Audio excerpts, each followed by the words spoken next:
বন্ধুরা, আজকের গল্প বুদ্ধিমতী টুনি। মুকুন্দপুর জঙ্গলে একটি গাছের ডালে একটি টুনির পরিবার বসবাস করত।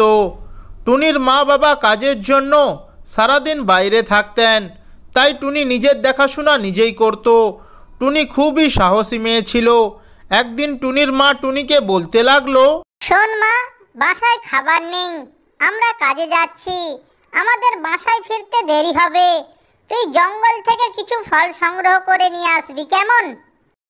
এই বলে টুনির মা বাবা কাজের উদ্দেশ্যে বাসা থেকে বেরিয়ে গেল।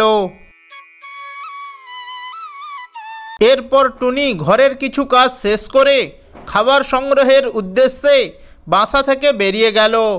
টুনি খাবার সংগ্রহের জন্য জঙ্গলের অনেক গভীরে চলে গেল। হঠাৎ টুনি লক্ষ্য করল একটি শিয়াল তার দিকে এগিয়ে আসছে। শিয়ালটি টুনির কাছে এসে টুনিকে বলতে লাগলো, তুমি এখানে কি করছো ছোট্ট পাখি? আমি এখানে ফল পাড়তে এসেছি। আর তুমি কে? আমি এই জঙ্গলের রাজা। তুমি আমার জঙ্গলে এসেছো, তাই তোমাকে আমার কথা শুনতে হবে। শিয়ালের এমন কথা শুনে টুনি সাহস করে বলল, আমি তোমার কথা শুনবো, কিন্তু তুমি কথা দাও তুমি আমার কোনো ক্ষতি করবে না। ঠিক আছে, তুমি আমার সঙ্গে একটি খেলা খেলবে, আর তুমি যদি ওই খেলায় জিতে যাও তাহলে আমি তোমায় ছেড়ে দেব, কিন্তু আমি যদি জিতে যাই তাহলে তুমি আমার দাসী হয়ে থাকবে। টুনি শিয়ালকে বলতে লাগলো, কি খেলা বলো?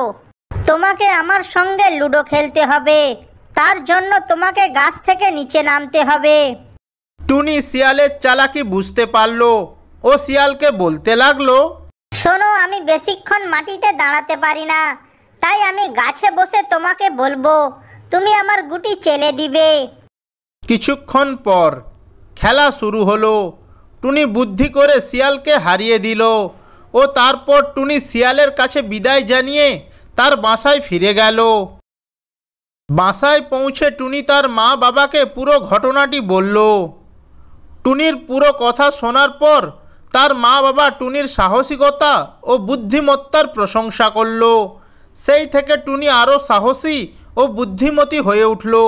তো বন্ধুরা, এই গল্প থেকে আমরা শিখতে পারি যে সাহস এবং বুদ্ধি দিয়ে আমরা যে কোনো বিপদ কাটিয়ে উঠতে পারি। ভিডিওটি যদি ভালো লেগে থাকে তাহলে ভিডিওটিতে একটি লাইক করে চ্যানেলটি সাবস্ক্রাইব করবেন। ধন্যবাদ।